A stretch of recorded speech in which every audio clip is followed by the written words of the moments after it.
Hello and welcome back to the Rise of Empires Ice and Fire video with me, Mr. Gill. Thank you so much for joining me, and thank you so much for all of your previous views, likes, comments, suggestions, subscriptions, and all of that jazz. I really appreciate it.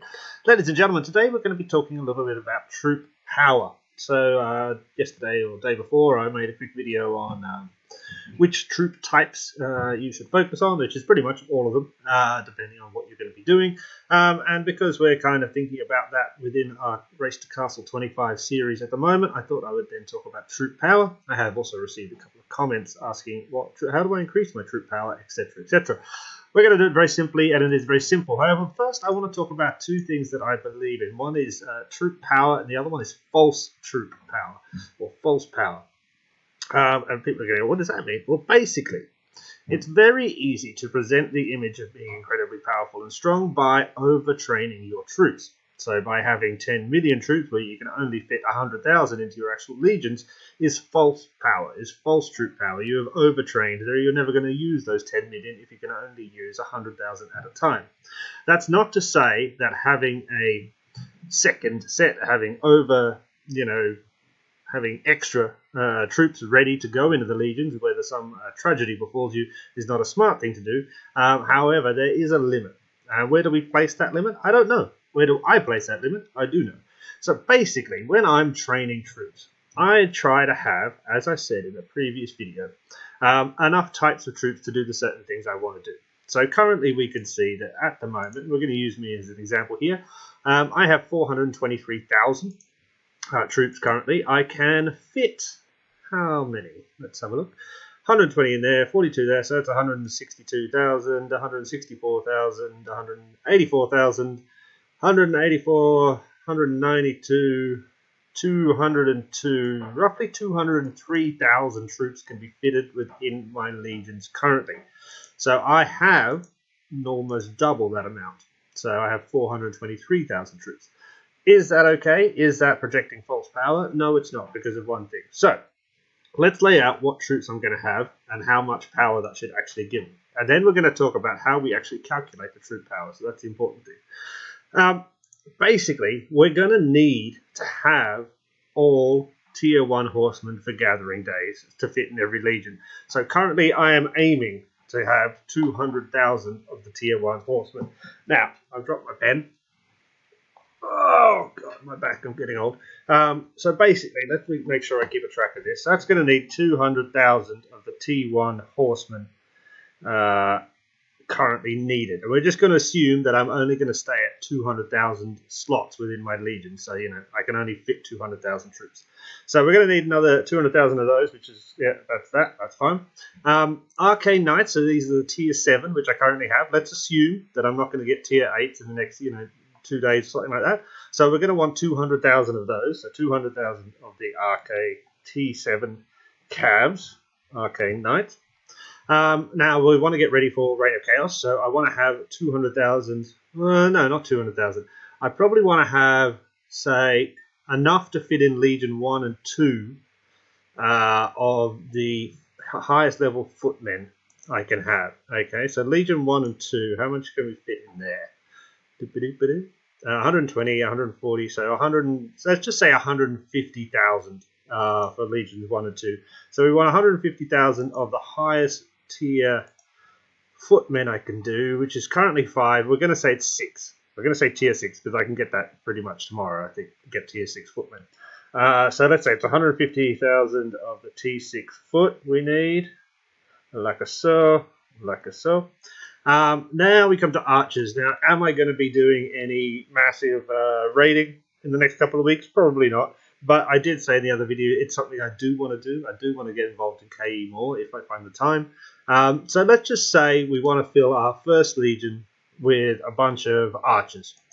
We'll probably do a blended legion to start if we do start doing KE, but let's just say we want to go archers because they have the highest attack. So we're going to need 120,000 of the highest level archers, and we'll go for the T6, which is what we can currently do at the moment. So that is going to give us, we're going to need an extra, 550, 570, 670,000 troops in order to do and achieve the things I want to achieve, which is basically have legions fully set with tier 1 horsemen for gathering days, Have legions fully set with tier 7 cavalry for speed during Reign of Chaos. Have the first two legions fully set with footmen, so my class legion and legion 1, for taking tiles in as small a hit as possible, so my demolition power is higher because they're footmen and footmen have higher demolition power. So we need 150 then, and for the occasional raiding, so we're going to, or KE. Sorry, I've just finished work and my throat's a bit sore. We're going to need some of those as well. So that gives us 670,000 troops that we need to be training in order to get to where I want to be in terms of having the amount of troops that I want. That said, what I also would suggest, and this is where we get into that kind of element of how many troops do you need, what is false power, I would want nearly the same amount again backed up. So I want, if I'm going to go and attack somebody, I want to be able to refill that legion if something disastrous goes wrong. So we're going to need to double those figures, except for I do not need another 200,000 of the tier 1 cavalry for gathering day. So we could say there's a no to that. Do I need another 200,000 of the tier 7 cavalries, which I'm going to use for taking tiles or building roads in Reign of Chaos? Possibly. You do always lose some. You do always get wounded during Reign of Chaos. However strong you are, taking tiles, there is a bit of an element of wounding and being sent to the coalition base camp. So I'm going to say we probably need half again. That said, we'll probably also at times not be able to swap out our legions and be attacking buildings and maybe even the alliance centers with our tier 7 cavalry, so they might get hurt a little bit doing that in case somebody's garrisoned there, etc., etc. So we're going to need another 200,000 of the tier 7 cavalry as well. In terms of the footmen, so these are the guys that are going to have the high demolition power in order to take tiles. We're definitely going to need another 150,000 of those for the first two legions, just in case they all die on a massive, awful thing. And then in terms of the archers, if we're going to be raiding or something like that, we're definitely going to need another 120,000 of those. So that's going to add another, 350, 370, 470,000 troops that need to be done. So now we're looking at 1,140,000. I don't know how to write that. There we go. 6 zeros. So we're looking at 1,140,000 troops I need to train in order to get to where I feel comfortable with the amount of troops I have. I have backups, I have troop types for everything that I need to do. Is that false power? I would say no. That's where I kind of place the limit. Now, obviously, this idea of false power is my own idea, and it's something that I go, that person has trained far too many troops. They got 10 million, and it's a false power because they're never going to use them. They've just got troops just sitting there not doing anything. So you have to be careful because there is going to be consumption. You are going to have upkeep if you have too many troops, and those are going to start to eat into your resources. I would say, conservatively, what I've just outlined is a good goal for the majority of players to have. If you are a massive KE raiding every single day in a crazy state, then yeah, you're probably going to need more. If you do not take part in any KE events, if you're not that interested in Reign of Chaos or you're never on for the duels, then you might not need that many otherwise. But for a general rule, I'm going to say that works out. So just to do that for yourself, take how many troops you can fit in your legions, work out what types of troops you want. As I said, I want the cavalry, I want the foot, and we've gone through what I want and why I want them. And then multiply that, make sure you have some excess, and that should give you the amount of troops that you want to have. Now, how does that relate to troop power? Very easily, very simply. Every tier of troops of every type, so archers, footmen, and cavalry, every tier, so tier 1 all the way to tier 9, has a combat power amount or rating. Okay, so we can check. Scroll all over the place. We can check the combat power by popping in here, going to train, going to info, and that shows us the combat power down here is 4. For what is this? The tier 6 heavy bow rider. The combat power is 4. That is the same for all tier 6. So tier 6 footmen, tier 6 cavalry, tier 6 archers all have a combat rating of 4. Just quickly, you can see that yourselves, but tier 1 is a combat rating of 1 point, Tier 2 is 1.4, Tier 3 is 1.9, Tier 4 is 2.5, Tier 5 is 3.2, Tier 6 is 4, Tier 7 is 4.9, Tier 8 is 5.9, and Tier 9 is 7. You can see jumping to Tier 9, that's almost 1.1 increase, which is the largest increase, I believe, that happens in the game. All the other increases are under 1. Yes, just adding that up quickly. So that's a large increase in your combat power getting to the Tier 9 troops, and which is why Tier 9 is so important, because it is quite a large jump in terms of percentage increase in power. So all of those have those same combat power, every tier. Now, how do we then work out and calculate our combat troop power stuff? We can come here, we can see my troop power is currently 1,292,639. That is made up of the combination of all of the combat powers of all of the types of troops that I have. So we can see here I have 41,498 Arcane Knights Tier 7. So they are 4.9 combat power each. So that actually gives me a score of 203,340. That group here is adding to my total combat power. So if you added all these up together, times them by their various tier ranking combat power thingy-majiggies, you get to that 1.2,092,638 that I said before. Now we can easily see that again, and we can increase. So we can say here 1,292,639. Yep, 1,292,639. Everybody remember that? And if we go here and we go train and we go like so, and we just train 1, that should add. If we just train 1, and we're going to train a Tier 1 troop. Whoops, let's do this properly. All this should do, because all Tier 1 troops have 1 combat power, so this should add 1 point to my troop combat power, which the number was 1,292,639. Does everybody remember that number? Remember that number, because the next number should be 1 higher than that. So let's train it. Boom. Okay, he is trained, and if we pop back out here, we should see 1,292,640. So it went up 1 point. My troop power went up 1 point because I trained 1 Tier 1 troop of any type. As I said, cavalry, archers, footmen, didn't matter which one I would have trained. I trained 1 Tier 1 cavalry, and that gives me 1 point because they are worth 1 combat power each.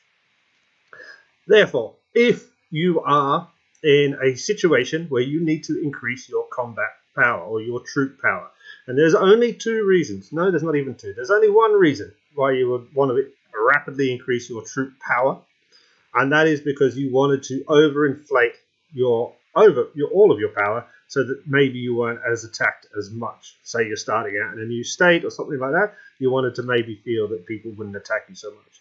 So that's the only reason you would rapidly try and inflate your troop power. That is different from what we've just said before. We need to train all these troops for specific reasons. And this is an ongoing thing that will be forever through the game. We will constantly be training troops. We will never stop training troops, because we will always need more troops, because we will always also be upgrading our legions. We will be getting new troops, etc., etc. So that's never going to stop. However, I want to go back to that, just to reiterate that point again. There is no reason to rapidly increase your troop power unless you are doing it for one of the reasons we've outlined below. If you just want to increase your troop power because you think it looks good or it's important in some way, it's not really. If I was going to attack someone, I'm not necessarily so worried about their troop power. The first thing I always look at is what they've done down here. So combat. Have they fought battles? Have they defeated people? Have they killed people? Or have they, whatever. I don't know if we can see all that information on everybody. Let's actually scroll out here and have a look. Let's have a look at little Reluctant Gil here. Info. So looking at the total battles, look at the battles won, look at all that kind of stuff.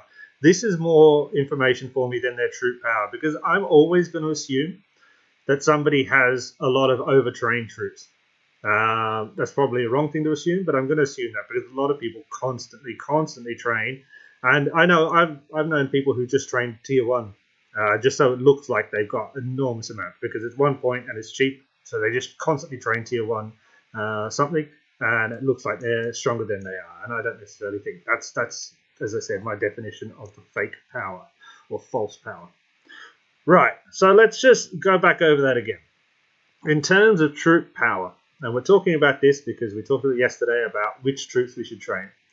In terms of troop power, you can calculate that by just multiplying the amount of which tier troops you have by their combat power, and that is in the information for every troop. You can see that, and it's relatively easy, and as you can see, we demonstrated before, it is a 1-to-1. If I train a tier 1 troop, it adds 1 point to my troop combat power. There's no additional stuff into that, so there's no like buffs or anything that change that troop power. That's just how it is always. Yep. That's I forgot what I was saying there. Yeah, so those if you want to work out your troop power, that's how you work it out. If you want to increase your troop power, train 1 billion tier 1 troops, and that'll rapidly increase your troop power. If you want to do it smart, and the way I suggest is to work out how much you can fit your legions, work out the things you're going to be doing, whether it be KE, whether it be Reign of Chaos, whether it be Gathering, work out what you need, what troops you think you can have.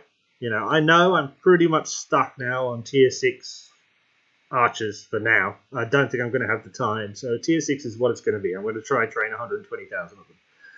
But that's then what I'm focusing on. So I'm going to say I need about 1.14 million more troops, but not necessarily more, actually. I could take away.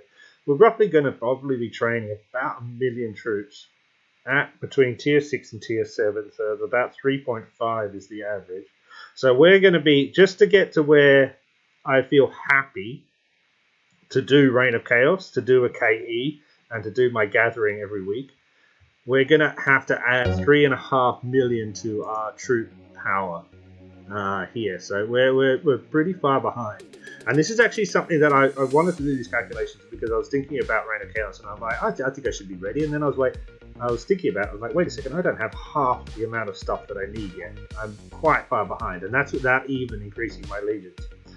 Obviously, in the Race to Castle Level 25 series, we are focusing on the building of the castle itself, not necessarily our troop power. However, now that we're getting into this kind of, it's going to take a week to 2 weeks between each castle upgrade, we're going for C22 at the moment, there is some, leg room within that kind of 2 weeks to think about, okay, let's upgrade this stables quick, and then, train these guys up, and this is what I did in the last couple of days. Let's quickly upgrade that barracks, get those guys trained up, let's make sure we've got enough tier 1 horsemen for Gathering, blah, blah, blah. That's that. So, that was a bit of a waffling, that was a bit of a something, but basically I just wanted to talk to you about troop power, how it's calculated, what I think you should be focusing on in terms of troop power, how many troops you should have, etc. So basically, have enough plus double. And once you get to that point, then you can start to go, right, okay, let's train some extra just to be cheeky. I hope that helps. Please let me know down below if you have any questions, any comments, any suggestions. Maybe you disagree entirely and you say that you should have 3 times as many troops, or you should only have, tier 1 archers in every legion. Let me know down below what you think. Please feel free to share this video as you see fit. It generally helps. Click the like button, subscribe if you can, and I shall see you in the next one, which is actually going to be very soon. See ya. Bye.